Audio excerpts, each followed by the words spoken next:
Welcome back to Bitcoin Season 2. I'm Charlie Spears with Blockspace Media. Bitcoin Season 2 is about new conversations on Bitcoin. It's the technical and cultural smashed together for an exciting era of new topics on the oldest blockchain. So everybody's talking about Bitcoin MEV right now. So we're going to talk about it. It's a more mature conversation on other blockchains like Ethereum, but it's comparatively immature in the Bitcoin ecosystem. We're going to talk with Walt J. Smith of Cyberfund about his recent write-up, The Specter of MEV on Bitcoin. We've also got Julian Duran of Marathon, who is head of product, as the company makes very interesting moves into Layer 2's sidechains by way of the Enduro platform, which has as a design goal, among others, MEV reduction. So I think these guys are pretty sharp and emblematic of what I consider to be Bitcoin Season 2. And they represent the first conversations about what I think is going to be a defining era for Bitcoin. So let me bring up on stage Walt and Julian. Thank you so much for coming. I gave you a little intro, but Walt, tell me a bit about yourself and how you got here. Hey, thanks a bunch, Charlie. Glad to be a first-time guest on Bitcoin Season 2. Big fan of what you guys are doing at Blockspace. Yeah, I mean, I think like a lot of people, kind of in the broader blockchain crypto space, was kind of attracted by Bitcoin's kind of sound money narrative, store of value narrative, which is very much a narrative, but also very real. And then I think I kind of drifted into other ecosystems over time. Worked as a trader for a while at Galaxy Digital, then on their ventures team. Eventually, I joined Cyberfund, which is a family office based out of Europe for some of the guys who set up P2P Validator. Also, were the first contributors to the Lido DAO in the Nail Foundation.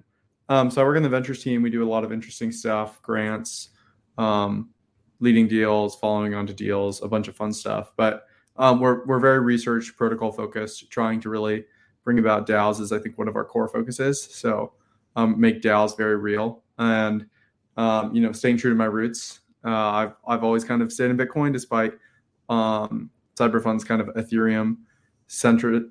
I guess the focus on Ethereum at Cyberfund, I still kind of have stayed kind of locked on it. And I think a lot of these side chains came out, or roll-up ideas or opcode ideas came out last year, and were kind of being ignored by the market. And I kind of took an interest right around July of last year. And I started thinking about how is the MEV different here? And then I think when ordinals really took off, I saw some really great tweets from like Eric Wall about it, and just got totally nerd sniped because I think MEV is definitely the most interesting conversation in Ethereum and Cosmos, and really translates well to Bitcoin in terms of kind of understanding Bitcoin's new expressivity. Thanks for having me on. Yeah, for sure. And your piece, The Specter of MEV on Bitcoin, is kind of like, I think, one of the defining write-ups on it. So thank you so much. I really enjoyed kind of getting some previews for that. Julian, welcome. Tell me a bit about yourself, how you got here, and what Marathon is doing.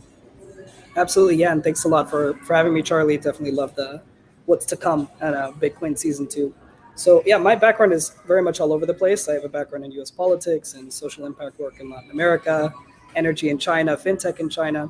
Found my way into the blockchain sphere, broadly speaking, after basically reeling from Chinese COVID policies and trying to find like some new gig in fintech, wound up in the Ethereum world, which I know is kind of strange to have a Bitcoiner who started off in a different network. But I think what attracted me to this world, generally speaking, was the possibility for financial primitives in emerging markets. So I'm originally from Latin America, and my reason for getting into fintech in the first place was just the ability to do new things with money, especially in parts of the world where there isn't that much money, so finding new things to do with money, it's pretty essential. And I think any blockchain technology, broadly speaking, can change that quite a bit.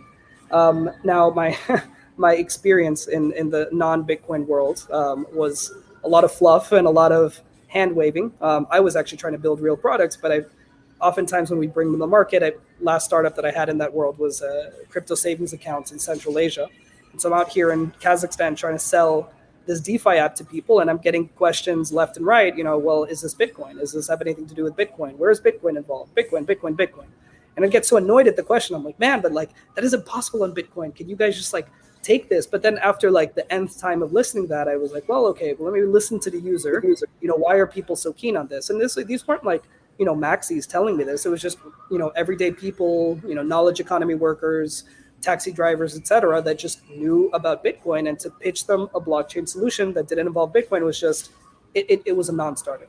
And so anyway, my role here at Marathon, as you mentioned, is leading product for Enduro, and we're basically trying to expand the set of use cases, extend the utility of Bitcoin, grow the ecosystem. And I've seen it on the ground. I've seen how there's a clamoring for Bitcoin from voices who don't hold any of it. They just want to get involved and they don't know how to. And it's our goal. It's incumbent on us to find a way to make it more palpable and I guess accessible. So that's my defining vision. Yeah, and you've had some really good, you know, you seem to be the guy to be talking about Marathon's Enduro platform, and we'll talk a bit about that. But I kind of want to pull back because I decided, like, I was like, who are like two interesting people to have this conversation with? Walt, obviously, and Walt. I'm sort of high level here because you know I'm also new to really the MEV conversation. I started at a high level, and in my experience, until recently, and even still, like most people in the Bitcoin ecosystem have no idea what MEV is. They don't really pay attention to what happens on these other blockchains. Walt, what do you think like the average Bitcoiner's current understanding of MEV is compared to the average ETH user? So what would you say that? I think you know, a lot of ETH users have gotten front run on a meme coin trade. So I think they have like a very, you know, hands-on understanding of what MEV is, in that, you know, you broadcast a transaction, maybe it lands in the mempool, but maybe it doesn't. Maybe you send it to like a private RPC or private builder or something, but it doesn't execute right away. And even if it executes, the block isn't necessarily finalized right away. So that's basically kind of the main problem, is from the time you sign a transaction to when it actually lands, there's kind of this open value, this open expressiveness. And because it's a permissionless system where anyone can kind of act to fill your bid or fill your ask, or however you want to say it most generally, the system tends to kind of lean towards the most sophisticated, most savvy users, because they can extract the most value, and then they can bid you back, you know, the best value and bid everyone else. So that's kind of where the equilibrium sits. I think Ethereum people, you know, I'd say there's a couple buckets. I'd say like the hardcore researchers, I think really we're on the frontier of kind of building out the understanding of MEV, and we're probably the first ones to say, you know, if Bitcoin ever gets sides chains, if it ever gets merge mine chains to take off, this is like a big risk for Bitcoin. And then I'd say there's another group of people that, you know, day trade and do interesting stuff, and I think they have a very good high level understanding of it, but they probably, you know, haven't like read a lot of the literature on it, which I think there's a lot of it in Ethereum and in some adjacent ecosystems. Compared to the average Bitcoiner, I'd say like 0, which is fine. I mean, I think ideally Bitcoin gets to the point where you don't have to understand what slippage to set a DEX trade. Otherwise, you're going to break the system, and everyone in the world has to do that. I think one of the great things about Bitcoin is you can just send a UTXO, send it to a mempool, and it doesn't matter if it's Marathon, doesn't matter if it's Antpool, it doesn't matter if it's some other miner. They'll just execute it. But I do think the core developers should probably have a better understanding of it, based off of, you know, the literature from other ecosystems, and then, you know, as they kind of consider which kind of opcodes to implement over the next, you know, decade, as they kind of consider which side chains to kind of campaign for, and how to make things like BIP 300 or BIP 301 someday work, possibly, or if the BitVM kind of develops and becomes more efficient. I think there's a lot of open questions in Bitcoin that it's really important that the miners, I think the core developers, and then probably people like yourself, Charlie, who are like not a core developer, formerly a miner, but are like very well educated and kind of, you know, you're not a shareholder on other people's behalf, but very much like a spokesperson, and have influence in the community. So I'd say like those 3 groups don't have a great understanding. I'd say right now, people like yourself have the best understanding. I think miners haven't really gotten it from the ones I've talked to, and then the core developers. But I will say, the last thing I'll say is I think miners are more willing to learn the core developers kind of want to like reject the Ethereum research and create their own body of research. I think mostly for ideological reasons. Yeah, I would say miners are very profit driven, very pragmatic, and when faced with unknown situations such as new things that people are doing, some might call it MEV, miners will. It seems to me like it's intuitive, like we'd be the first to learn. Now, like the average miner I speak to is not very technical. However, we've got Julian here, and Julian, like you are with one of the largest mining companies in the world, and which has taken a very forward approach to sidechain development and just this conversation. What's your thought about the current narrative and discussion around MEV on Bitcoin? Yeah, I would say when we first started building Enduro, the goal was, all right, like what are certain things that we should embed from the get-go? Both things that the market needs, but maybe things that the market doesn't say they need now, but they'll need in the future. And so when we first started on that task, this was early parts of last year. MEV on Bitcoin wasn't even talked about. Most calls I'd get on to talk about this like layer 2 sidechain R&D effort that I was trying to lead, people would just kind of like laugh and like, like, all right, sure, good luck, man. I remember I got on a call with this venture team and like 8 partners come on board telling me how like ridiculous it is that we're even wasting a single ounce of shareholders' money to explore the topic. I mean, all of what you're saying is 100% true, and there was this reticence to even begin talking about it. But something from my world, having come from the non-Bitcoin side of the world, of the crypto world, is MEV is this is like the Polygon, Optimism, all these like new layer 2 side chains coming out in the Ethereum space. This is the thing that they would deal with, right? And like the single sequencer issue, and how do you decentralize that and make it more trustless? And by and large, nobody in that community had really sorted what they wanted to do there. And so one of the defining things, one of the earliest things I wanted to do with Enduro was, let's embed certain features into this platform and into the sidechains that we create that make this compelling not only to Bitcoiners, i.e., the Bitcoin native asset and all that stuff, but also compelling to outsiders, right? And maybe our approach to MEV resistance isn't going to be the most robust and the best out there. I think it's a pretty great one, but it's an attempt to try to fit into that, be understood by the wider market as being plugged into these different narratives. So I don't know. My view on it is, it's coming into vogue to talk about Bitcoin sidechains and Bitcoin layer 2s. As a result, MEV has become a bigger deal. But it's something we've been thinking about from the earlier parts of last year, though I will admit that generally speaking, miners want to keep things as simple as possible, in part due to the technical constraints, but also just due to the nature of the business. I mean, you're already dealing with so much complexity when it comes to negotiating energy rates and finding new mining sites and modular deployment and all these sort of topics that are mind-numbing and head spinning, that to on top of that start getting into, all right, well, how can we front run, or how can we play around with these other layer 2s and side chains that don't really have much activity? It's kind of, it's moot, it's useless.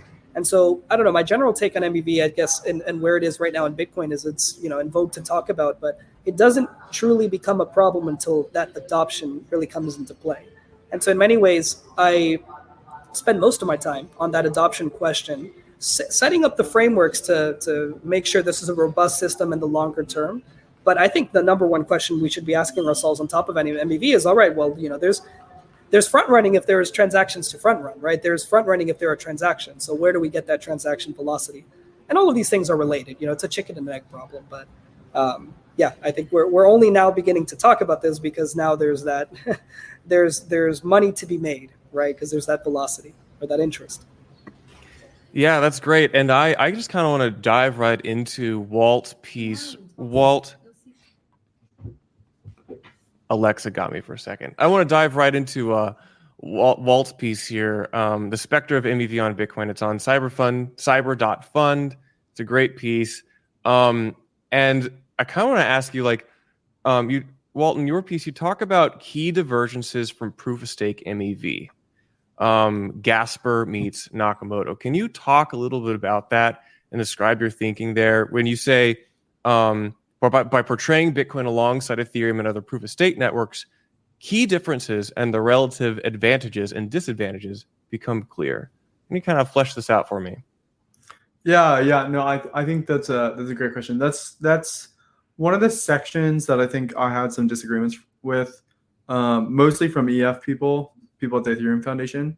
I think my kind of general point with it was there's a lot of stuff in Ethereum that was included in the protocol after long debates that ended up not being necessary because they thought in the theoretical case this is what will happen, but in reality, in practice, there's natural frictions, there's transaction costs, there's a bunch of things that can kind of make in practice not meet the upper bound of theory. So I think one of the things that really stands out about Ethereum is there's been this kind of push for something called single slot finality, which is basically an accounting system internally where all the nodes in the network, you could call it miners in Bitcoin, but that's a different terminology in Ethereum, but let's just use the same terminology. All the miners in Ethereum sign off on a block before you progress to building the next block.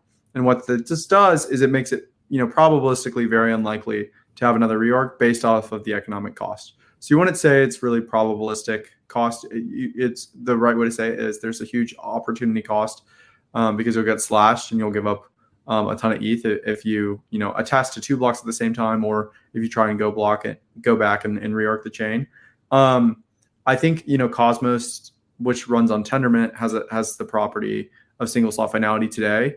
But the Ethereum Foundation, right, when L2s kind of became popular and Arbitrum became a thing, worried that an L2 with more value, with more activity, with more economic kind of state would drive a reorg of the Ethereum network, and that would obviously lead to some really negative things for the applications.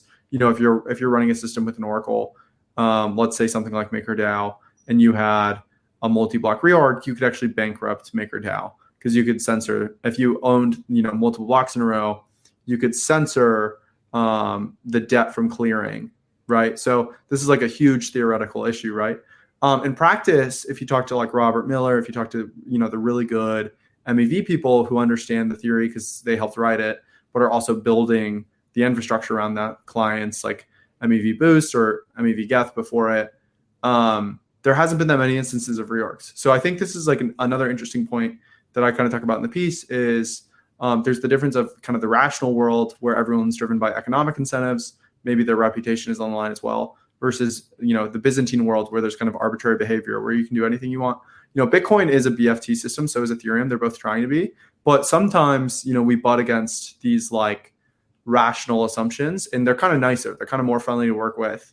They end up not being the right assumptions over the long haul for a variety of reasons, but I think when I talked about proof of stake versus proof of work, there's a couple bleeding considerations, such as the lack of single slot finality, and kind of the ability to potentially reorg multiple blocks, that in the case that Bitcoin gets a lot more expressive, you would expect more reorgs, which means confirmations, the number of blocks you need to settle or to have your block be built underneath. So if there's 10 blocks and then my transaction was included in the 10th block, I'd be okay, this is pretty secure. But if there's more and more reorgs, if there's more and more expressiveness, maybe it's 20 blocks, which makes Bitcoin a worse kind of asset for collateral. It makes it a worse asset for DeFi. It makes some of these more sophisticated applications harder to build. And all this comes down from this one property of accountable safety. Now there's a huge trade-off with accountable safety, which is everyone on the network has to be known at once. So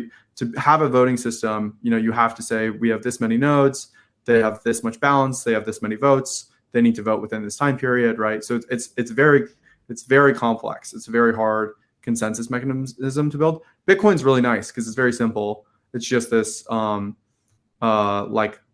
heaviest chain sort of rule, right? But that also lets just a miner could come online in China and just build a block and then just disappear forever. So the kind of I always struggle to say this word, the kind of identity preservation where no one knows who you are and no one knows how you operate. And if you want to broadcast a transaction, you can just stick it right through, assuming you win a block or assuming you can win a block inside of a pool or something. It is really, really great. So I think this is a fundamental thing where, Bitcoin's going to consider different things, much like Ethereum did.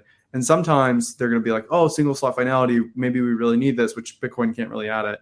But maybe there's a different mechanism. But right now, there's no research indicating Bitcoin can add it at all.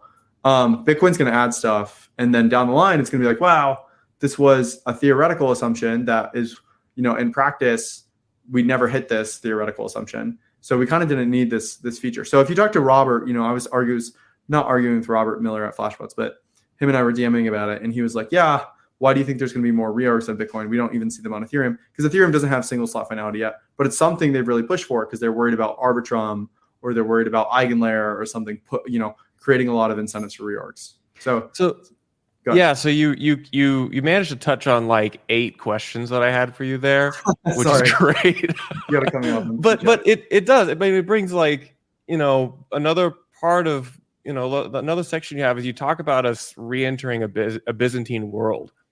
Just again for the normal, I know there's some ordinals degens who watch this. Can you explain what like a Byzantine versus rational actor would be?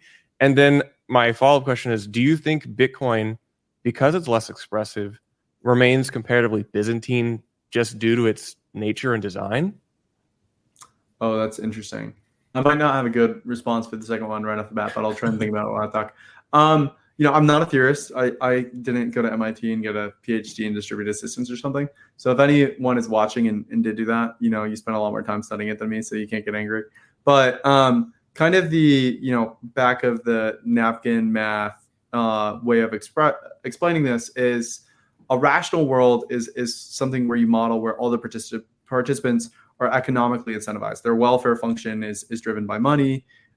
Their reputation can be tied to that too, because in an iterated game, your reputation does kind of determine how much money you can make, right? In a Byzantine world, there's arbitrary behavior. So there's things, there's a couple of ways of saying this. You could say there's things out of the bounds of the protocol or just out of the protocol that can throw off the network incentives. So even if the incentive in like an iterated game is I go first, then Charlie, then Julian, and we just go round and round and round, external value, that could be, a meta protocol like the Ordinals protocol. That could be a stable coin. That could be a protocol built on top of Ethereum or on Bitcoin.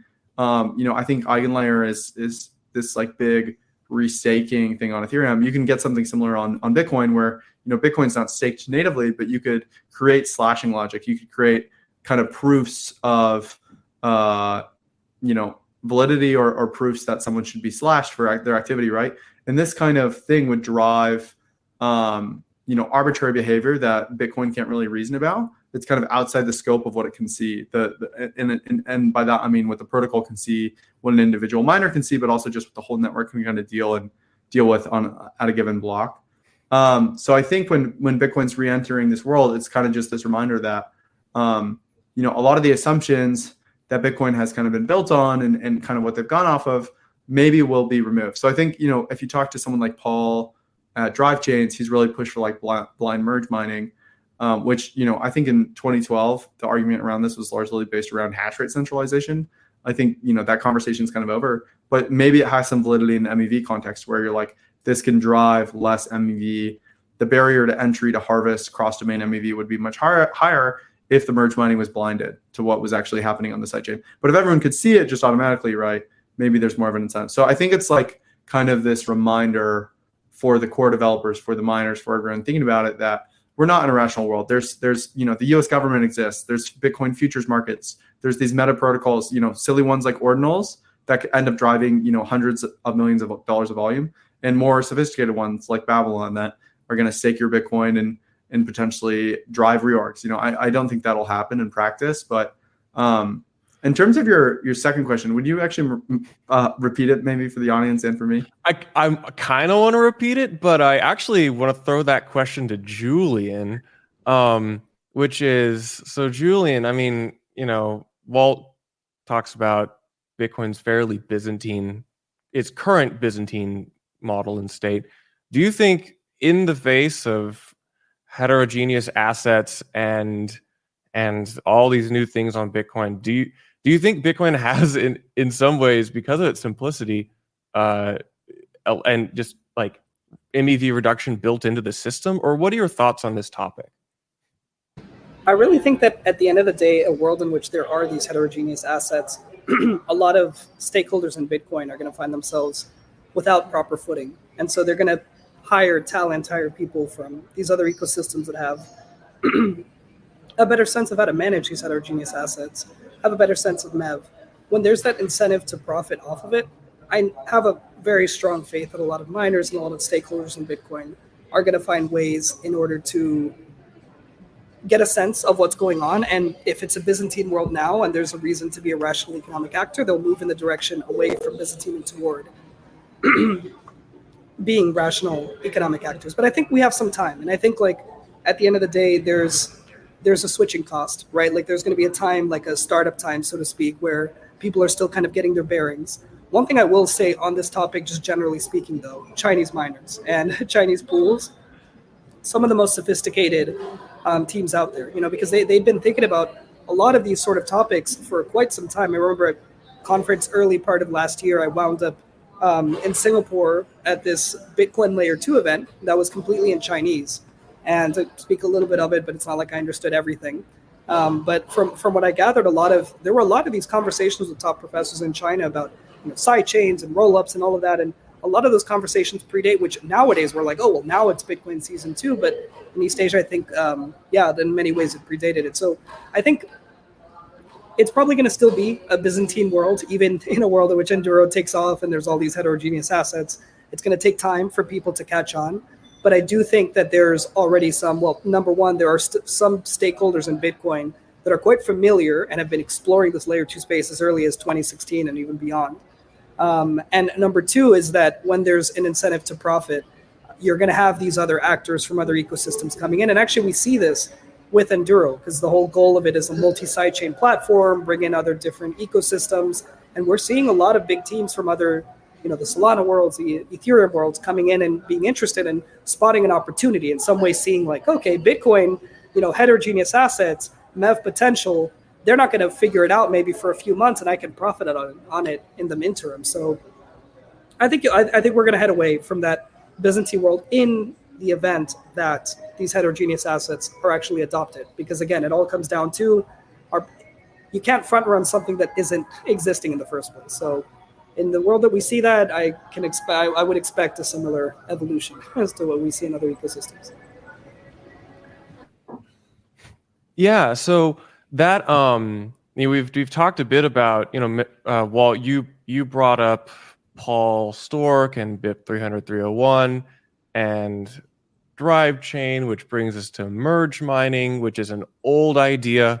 Now, in some ways, it feels new again, but it's back at the forefront of conversation.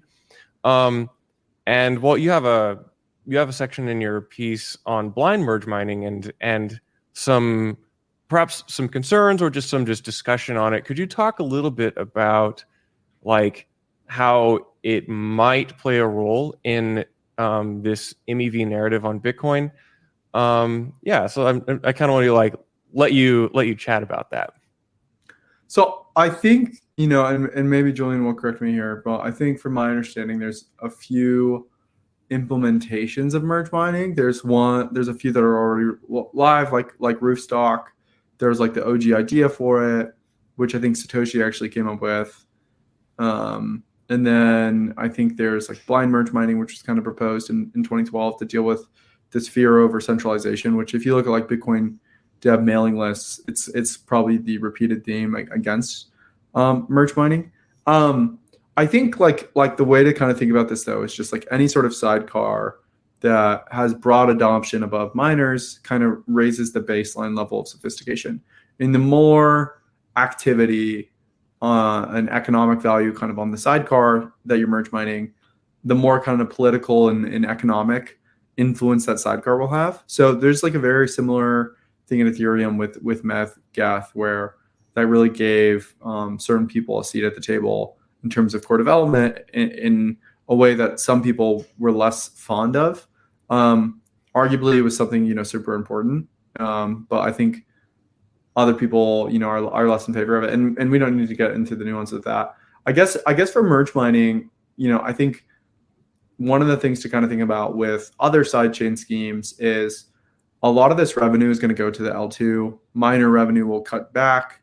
There will maybe be ordinals fees. Maybe we'll have Rune fees. There's going to be a bunch of meta protocols on Bitcoin. That's pretty clear. But where this revenue is kind of pointed and how it's distributed, I think is like an essential question. Ideally, right, you would get a lot of expressiveness, a lot of and I think Paul would agree with this.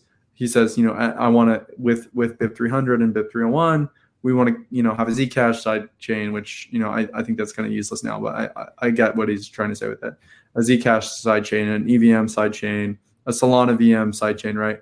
You want to do all these interesting things, but you want to keep the base level kind of requirements of running a miner very, very low, and you want to point this revenue to Bitcoin as much as possible. Now, I don't want to do too much pattern matching, and Julian, maybe you'll have a really, interesting take on this from the mining angle, which I'd love to hear in a second. But I think with a lot of these side chains, they're kind of siphoning execution fees, congestion fees, and just general payments to kind of these, let's say it's a proof of stake or proof of governance, L2.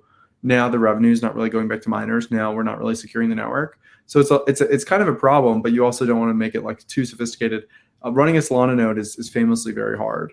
Let's say you have a merge mine Solana chain.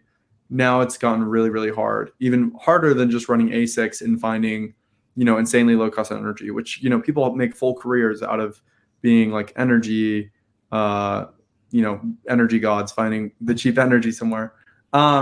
So I think that's kind of the way to think about it. But the interesting thing with merge mining is it kind of breaks up the revenue potentially if you have enough slots in the merge mine chain and you rotate it between a bunch of different miners. It breaks up the revenue, which could actually kind of like reduce some of the MEV issues and kind of smooth the fees to the miners because Bitcoin block times are so long and they're so random. So let's say you have like a bunch of slots on this L2, on this merge mine chain, on this sidecar, and then you only have 1 or 2 Bitcoin blocks in this time period, right? So there's, some fees on the L1, but you've also broken up a lot of these fees for these other people. And maybe it's a business that they can run on the side. Obviously, the machines there are very different. So that kind of, is not ideal in that standpoint. But I think it's like the OG idea. I think it has a lot of validity. I think the real thing with merge mining is you have to get broad adoption really fast. And historically, miners, I think, were undereducated on this issue, or just kind of listen to the people who said hash rate centralization, even when that was already here. So that's kind of where I kind of land on it. But I think, it's a design space that potentially is the most promising in terms of, still allowing MEV, but kind of smoothing some of the issues around it. There will obviously be like application specific areas to address. But Julian, I don't know if you want to come at this from the mining angle, I would love to hear it. Yeah, absolutely. I mean, look, I think merge mining, it's something that most big miners have actually been involved in for a good amount of time. Rootstock I think at the moment has like 60% of hash rate on it, and it's a no-brainer in many ways, especially if the chain is offering, if the transaction fees are Bitcoin denominated, then you might as well plug in. It's a simple API integration. And the hardware itself actually isn't different at all. I mean, the beautiful thing about merge mining is that you can mine multiple chains at once using the same hardware, no extra energy input. It's just basically like a setup cost and, of course, the hosting fee for the node itself. Now, my most of the sidecars, as you're calling them, that have come into existence, the nodes themselves are super, super small, both in part by design and sometimes not by design, but just by the lack of adoption. And so because of that, we haven't seen this issue of the sidechain node being so heavy and so insurmountable that could become some sort of barrier for Bitcoin miners to enter. But look, just, Solana VM is its own thing, obviously, but I think that the level of sophistication with setting up hardware on the mining front, especially with Marathon and with another other public miners and big pools, is such that I don't think it would be impossible if there were market demand for Solana VM for them to set it up. And in many ways, I think they could probably be better suited to do so insofar as like it's not all going to be co-located in one place or spread across like a particular few set of entities. Look, I'm not the expert on exactly where these Solana nodes sit, but my sense is that it's much less decentralized than Bitcoin. And just given that you have these massive miners and, everywhere from the US, Russia, and maybe the Chinese ones are pushed a little bit underground or have moved elsewhere, but still like you have some pretty sophisticated data center operations out there that it wouldn't be surprising to me that they would be able to run a Solana VM and maybe even run it better or find like efficiency gains that in the Solana world they haven't quite as much been able to find. But coming back to merge mining, I think, look, the blind merge mining approach and the drive chains approach is certainly one that we find compelling. I think ultimately anything that is going to force a consensus change on Bitcoin is going to be a tough sell, and it's going to require a lot of people to come together and coalesce, and that public opinion to come together. And so the way that we see it is, all right, let's start with what works. Let's start with what we can put out tomorrow, because a lot of the detractors of drive chains, oftentimes it has nothing to do with the incentive or what it does with MEV, or what sort of incentives it creates, the distorted incentives it creates for miners. Oftentimes it's, well, why do we need sidechains in the first place? No sidechain that has been created on Bitcoin has been all that active. Maybe if you look at TVL or speculative value, sure, but these aren't metrics that matter to Bitcoiners.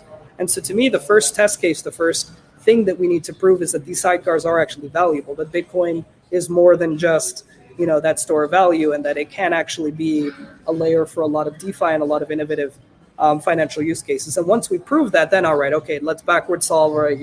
Maybe this whole like Enduro thing or these merge mine side chains without the blind part of things, maybe they worked and they showed that there's that pent up demand. Now let's see how we can smooth over the MEV concerns after the fact. But look, I think another thing is that with merge mining without the blind side of it, if you have a federation involved, which is what we did with Enduro, there's a way there to add that MEV resistance, and to, no need to over-engineer the merge mining or try to find a way toward blind merge mining without a consensus change. There's no way to do that. But if you even try to undergo that exercise, we kind of started with the premise that, hey, let's just add in a collective, add in a federation here, consortium of entities, they'll sign periodic blocks, they'll guarantee that transaction reordering isn't happening for a subset of transactions that they are, creating or adding into the block template. And there you go. At least that gives us a product that we can bring to market. And that's really been the focus from day one. It's just, let's just bring something to market. Let's just show that people are actually willing to use this stuff. Let's take the simplest design possible. Yes, there are trust assumptions. Yes, it's not permissionless, but at least it works. And then from that, let's see what other, all right, let's see how that changes the narrative on the drive chains conversation. Let's see how blind merge mining could be better from the MEV standpoint. But I don't know, at least I know you guys had a conversation. I was supposed to join, but was too sick to join last week about MEV. I think at the end of the day, there is no panacea. You can have the most sophisticated solution and MEV still happens. At the end of the day, if there's an incentive to front run, people are going to find mechanisms around it. And ultimately, the literature on it isn't completely conclusive. And insofar as that's the case, to me, it sounds like, all right, let's go with the federation design. Just go with the simplest thing possible. Get together entities that are legally bound not to, engage in transaction reordering, and kind of make the system stand on its own two legs, and let the R&D continue in parallel. And when it's, ready to be production ready, the solve all to MEV, then all right, let's implement it. But let's first get an ecosystem stood up. It's interesting because it sounds a bit heretical to say that one of the best MEV mitigation mechanisms is to lean upon trusted institutions, but insofar as it does, it seems like that might actually work, and I think that's a kind of interesting idea. Yeah, what are your thoughts, Julian? I think that at the end of the day, it's so a few weeks ago we were chatting about creating an NFT marketplace. And anyway, I had some time on a Saturday, and so I designed this perfect system, and this how it could work on our UTXO chain with DLC contract, all of this sort of stuff. And then I'm talking to the team about it, and everyone's like, well, why don't we just create a centralized marketplace? Man, this ecosystem doesn't even exist. Let's first get people interacting with these NFTs that we're creating, and maybe then if they trade them and they want to use them, we'll talk about the whole decentralization component then. And it comes back to this exact point, which is sometimes the simplest answer is staring right in front of you. There's no need to over-engineer it. And when it comes to, placing trust assumptions, I mean, we all know the issues with trust assumptions placed in centralized exchanges, right? Not your keys, not your crypto. I get it. But if you bring together, the goal with Enduro at least is bring together 15 or so entities, have them across different parts of the world, have them in Bitcoin, be Bitcoin forward, but maybe not in the same Bitcoin verticals, and hope that diversity and that differentiation moves them to a scenario where they're almost gridlocked on certain core issues. All right, no, let's engage in MEV. Well, you have, they'll convince the Chinese miner about that, join this system. And I'm not saying there's a Chinese miner in it, but just as a hypothetical. I think in our end, it felt the most simple. And it felt also something that would just work, right? Because the thing with MEV that I was concerned about from the get-go wasn't even the long-term like implications of, oh, what would this mean? Would this move us away from a Byzantine world? For me, it was, I don't want users of this sidechain on Bitcoin, like they're Bitcoin holders that are getting involved in DeFi maybe for the first time, to be front run. That is an awful user experience, and I don't want to recreate the same mistakes that happen in other ecosystems. And so, damn it, if we have to like recruit entities that just promise not to do so and put a contract behind them that has some penalty in the event that they do it, it works. At least it gets us past the first year. That's really fascinating. I'm really enjoying this conversation here. Walt, before I transition to another thing, do you have any kind of more double taps or questions for Julian on the Enduro platform, merge mining? Where's your head at? Yeah, I mean, not to make it contentious, I guess I kind of would have a challenge here that I think, the Byzantine versus rational thing is kind of what comes to mind when you describe that. I think off-chain stuff works until it doesn't. And I think, this is a little bit extremist or hyperbolic. But I think I know that I'm only doing that to kind of express the point. I think, imagine kind of like a world where like something like Slipstream, where you have this like private channel for non-standard UTXOs. Imagine that like generalized for anything. So let's like, people are going to laugh at this on Twitter, but imagine you have like an AMM on Bitcoin. Imagine you have like all these side chains on Bitcoin, and basically everything is trusted, and you're just using like private mempools, and it's like Marathon and CleanSpark and Ampool, and that's kind of the network, right? So dependency on these things will only increase because they provide a better UX, and it'll create kind of like fake security. But ultimately, like the revenue of the network and the political and economic power of the network will all kind of rest with a few entities. And then it'll be harder to change things at the core level without these guys. These guys will be able to kind of lobby for what they want. And they'll have, such a large percentage of the hash rate. They'll, for the same reason Ethereum doesn't want to have Coinbase stake all the ETH, because then, it's one phone call to turn off Ethereum. You want something like Lido. You want other validators in other countries as well. You want solo stakers. I think Bitcoin wants kind of like a rich distribution of hash rate, not just among its like big mining companies, but also like at-home miners and stuff. So I think by not letting them have access to the rich order flow and kind of the valuable blocks, you end up in a world where things become more rationally dependent, and then it's easier for governments to turn it off. It's easier for governments to apply pressure. It's easier for things like BlackRock, which have made their entire business model around kind of political lobbying and being these giant corporate shareholders and getting what they want at any sort of core development level done, whether it be an institution like the government or something like Ethereum. I think like that's the biggest risk actually for crypto, is kind of this corporate capture. And I think like any sort of rational thing actually accelerates it, because it creates dependencies where now if you're a solo staker, now if you're an at-home miner, you actually can't compete, because people are only sending their UTXOs or spending their UTXOs with Marathon or with CleanSpark. So I think like right now it's great and it's a great business model, but we want to make this on-chain. So like the way Ethereum has tried to do this is PBS. So like pushing block building outside of being a proposer. But I think in other ecosystems, there's different approaches. So I'm kind of curious if you have a takeaway on what that should look like. Yeah, absolutely. I mean, number of thoughts. I'd say number one is that at the end of the day, we're talking about Bitcoin. And there are a lot of large holders of Bitcoin that believe and will push very, very hard for this permissionless ethos to live on, right? And it doesn't matter what sidecar you want to create on Bitcoin, any layer 2, any side chain needs to have liquidity. And so at the end of the day, Bitcoin holders, the vast majority of which came in at a time when, these exchanges and none of this stuff of MEV even existed in the first place, believe and want to keep that sort of world, that it in many ways hamstrings any potential corporate takeover, right? Like you need that Bitcoin liquidity to be in there in the first place. Otherwise, you're just going to be creating some altcoin sidechain. And then is it even a Bitcoin sidechain to begin with? Does it have any impact on Bitcoin? Probably not. So I would say I have a lot of faith in the Bitcoin ecosystem, and also just a recognition that Bitcoin itself isn't a technology, it's an exercise in social consensus, right? And so insofar as it's that, corporate takeovers are extremely difficult. Corporate takeovers are extremely difficult in the real world, right? Because you have governments and you have other corporates that are trying to fight with each other. in the world of Bitcoin, you have this massive decentralized army of whether it be whether they get operationalized via Twitter or X or otherwise, that will actively fight against those sort of efforts and fight against that bleak future where that you're describing. So I'm not as concerned about that. I've been in business a while long enough to know that the Bitcoin audience is a very different one. And I think look, at the end of the day, if we're talking like non-Bitcoin ecosystems like ETH, like sure, Coinbase isn't staking the majority of ETH, and so one phone call doesn't turn around. But I think 3 phone calls could probably turn off ETH in its totality. So I would say that corporate takeovers, there's other ecosystems to be worried about. I wouldn't say Bitcoin is the one.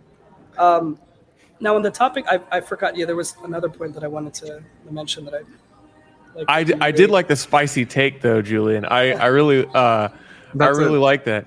I'm actually good bit at the beginning. Just include it. Yeah, we'll clip that. But I have this idea. Well, we'll clip out some of these. That'll be a good one. The hardcore Bitcoin crowd would love that. Well, I'm more sure than 3. No, there was another point you made, Walt, that I really wanted to touch on. So I thought it was a really good one. Well, I guess the dependency on these systems increasing. If let's say, all right, I'm wrong, and Bitcoin holders love the great UX, and everybody just piles into it and creates this dependency. I think you're 100% right about that. And so that's another thing that we're embedding from the get-go. Well, 2 things. Number one is that the majority of fees that are driven in this network don't go to this federation. And I think that's the dangerousness of sidechains that have existed in the past that have just a total proof of authority model and have this closed group of consortium entities earning all the fee revenue. We have a maximum of 10-20% going to this consortium, 80-90 going to miners, right? And so the goal there, a design principle from the get-go, was if you're signing on to be a collective member, if you're signing on to help with improving the MEV experience or reducing rather MEV on these side chains, you're not coming at it because you think this is going to be a massively profitable endeavor and you're just going to own this entire network. It's actually supposed to be that you're still you're here. You exist for the purpose of, again, advancing proof of work. So that's one element that we have. But the second element is just in terms of the future state of sidechains that get created, we're basically leaving it up to the community to create those. And so I think that there's an element of sure, Marathon, and maybe there's a corporate genesis, but the longevity of this project is so much beyond us. I mean, I'll put it to you very bluntly, I'm leading product for this. I am not Mr. Expert when it comes to all things layer 2. And so at the end of the day, there are going to be bigger experts that come into the room, that build new side chains, that propose new developments and how this ecosystem evolves. And it's actually behooves Marathon, both from not only from a product standpoint, but from a regulatory one, to not be the sole owner of this whole thing for the reasons actually you described. The more control the federation, the more control founding members have over the system, the worse it is for each of us individually. So it behooves us to let this kind of stand on its own. And I think there are legal incentives that keep us from a total takeover. So anyway, I'll leave it at that. Fascinating conversation. I'm loving this. I want to try to maybe wrap this up in 10 minutes. Julian, the people watching, we got quite a few viewers right now. The people watching might not know that you're actually, it's morning where you're at, and you were on a plane all night, I assume. So correct. Yeah, I thank you so much for hopping in. It's evening in North America and morning over there on the other side of the world. This gets into one of my big existential questions, and it's probably for Walt, I guess. This is a spicy question, but is there anything to learn from Ethereum except what doesn't work? It's a big question. No, I mean, I think that's for sure savage. I mean, I think definitely yes. I think you can learn what didn't work. As a good starting point where Bitcoin maybe won't take the same mistakes or can, leap forward a little bit quicker. I think one of the core developers was in a Rollkit GitHub repo, which that's super specific. But a Celestia team focuses specifically on a Rollkit development kit, so anyone can build a roll up really easily and deploy it to Celestia really easily. And in it, they were kind of debating some MEV stuff, and one of the Bitcoin core developers jumped in and was like, "Why don't we just randomly order and just use randomness?" And There's various like trade-offs with that and stuff, and we don't have to get into the specifics, but it doesn't work. It's not a good idea. And I think there's like a lot of established research where stuff that feels very counterintuitive of what you think would work in Ethereum ends up not working. I think Bitcoin is going to have staking, and I think it's going to play a significant role. I don't think, the network will ever become proof of stake driven. I don't think people are going to swap out Nakamoto for something else, but I think you'll get like staking logic. So like people will be able to have bonds, and the bonds will be able to be proven. So if I do something off chain, I can prove that, I executed it correctly. And off chain, it could still be on another blockchain, right? It could be on a Walt. But I think, staking economics have a significant kind of, threshold in terms of MEV, or like an importance in the MEV world. I think staking itself is a bit of a plutocracy because it's really rare to get slashed, and it's really rare to lose that. Hash rate's a little bit easier to lose, right? Like we had the China ban, then we had the war with Russia. So within 2 years, we had 2 huge macro events where a lot of hash power just got turned off or like taken by the governments in Russia and China. That can happen all the time. Staking is a little bit different because it's internal to the system, so it's easier to port around. It arguably has more long-term alignment. I think a lot of people mine Bitcoin and don't know anything about it. They don't understand the 21 million market cap. I think there's some miners who think I remember I think it was like in the first halving, like one miner kept trying to mine blocks with the full Coinbase reward from like pre-halving. And so I think there's some alignment stuff where if you have skin in the game, if you're largely denominated in the network, all that stuff's going to happen on Bitcoin. So like big UTX holders, right? And if you can make a proposer commitment where you say, if I do X, I get slashed. If I do Y, you pay me a little bit of a fee, and you basically do something on someone's behalf, and it's crypto economically secured by slashing. That creates like a great place to build an MEV market. And that's kind of what Ethereum has done. So I think like Bitcoin is going to learn from this. Bitcoin's going to have staking. A lot of MEV is going to route through this, hopefully eventually, because it's one of the ways you can create kind of more secure on-chain markets. So I think it has a ton to learn. I think, the reorg stuff was kind of overhyped on Ethereum. I think it's potentially bigger on Bitcoin, just because the global distribution of hash rate is significantly larger. I think the payoffs could probably be greater, and there's less of a penalty. That remains to be seen, right? That's like a largely theoretical thing, but this could be driven just by like, merge mining a sidecar. So I think there's a ton to learn here. I just think it's very hard to map it and still have it be theoretical. So it's hard to know like what, seems feasibly possible, but then something has like some hidden transaction cost or some friction, or it's just like too hard to do, cross-domain MEV, which right now on Ethereum, there's very little cross-domain MEV between blockchains because they don't have the same assets, and that inventory is very hard to keep in because just switching between blockchains, even if it's both ETH, they're different versions of Ethereum. So it exists, in the case of like Binance to Uniswap, but it doesn't really exist in the Arbitrum to Ethereum case. But it's also because the sequencers aren't decentralized and they're not permissionless. On Bitcoin, presumably, this will happen sooner because the L2s are launching after we've had L2s for 5 years and 5 years of L2 research and R&D and product development. So I think there's a ton there. I love the inflammatory question though. Yeah. So yeah, we can write all the papers we want, but it sounds like you're saying we need a MEV in the arena. Yeah, that's pretty good. Let's do it. Yeah. I feel like that's true. Yeah, this is what Julian's doing is you're leading this. I kind of want to like wrap up this conversation, close it on an hour. Julian, closing thoughts just on the general discussion on MEV, on Bitcoin, and what do you hope the next few years looks like on Bitcoin? I really hope there's a lot more learning from other ecosystems and taking in these top thinkers when it comes to MEV. The fact that like randomization isn't itself just a solution. Something that I see a lot is within the Bitcoin world is reinventing the wheel just for the purposes of, well, we're Bitcoin, and so we know this very well. And that's largely true. I think the Bitcoin developers are definitely the average quality of a Bitcoin developer is much higher than in other ecosystems. And I can say that as somebody who's hired a lot of developers, and I've seen that in practice. But I do think that we run a risk sometimes of being too isolationist. And so I really, one thing I want to do with Enduro, broadly speaking, is not to remain isolationist and take in these different ideas from other ecosystems and kind of embed them from the get-go.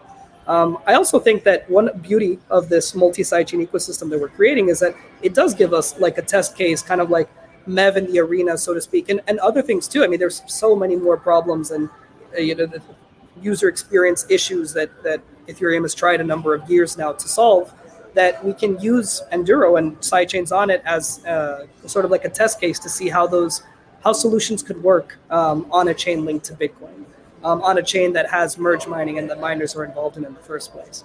And maybe there are ways to get creative with how that merge mining is incorporated. Like all of those ideas, very open to. And I think that's what I'm probably most excited by is the idea of creating this like sidechain network that learns from a number of different ecosystems. And one of the old concepts is like ETH is the test net, right? Like, well, okay, like if we actually believe that, let's Enduro's the staging, right? Like, and then let's push things to mainnet, right? Like after some extra testing. I would really hope that ends up being the case, because you don't just we can't just keep claiming that ETH is a test net and then not take any learnings from there. So hoping that the next few months of Enduro and the next few years also are ones that we incorporate these new learnings, have more conversations like this, and put things out into the wild and kind of like see what's theoretical versus what's actual. To your point, Walt, I love that point, right? Like we can't just stay in the theoretics. We have to think about, all right, like what will actually happen when people are using this, and not just what we think could. So that in a nutshell. I appreciate that. Walt, closing thoughts. I don't know if I have a closing hot take. I guess Paul was kind of right all along. So was Satoshi. Merge mining is kind of a superpower. I think it has a lot of potential interesting attributes. I'm very excited to see kind of the adoption Marathon's new stuff gets, and I think in 18 months we're not going to recognize Bitcoin at all from today. I think it's indistinguishable from even a year ago. And I think it'll just keep getting weirder and weirder and weirder. So I'm really excited for that. You teed me up perfectly, Walt. That is kind of the whole thesis of Bitcoin Season 2. We're entering a new era. That lets me, I'm going to kind of refine what my little definition of Bitcoin Season 2, what it even is. But it's very clear that we're entering a time when Bitcoin is going to look really different in the conversation. So Walt, Julian, thank you guys so much for joining. Julian in particular, calling from halfway around the world. Globally distributed. Never too early or too late to talk Bitcoin. Right? Yeah, this is a decentralized podcast, you could say. It is. Look at that. Yeah, so anyway, thank you so much. I look forward to talking to you guys again. Shout out Walt with Cyberfund. Go read his piece, Spectre of MEV on Bitcoin. And Julian with Marathon Digital and the Enduro platform.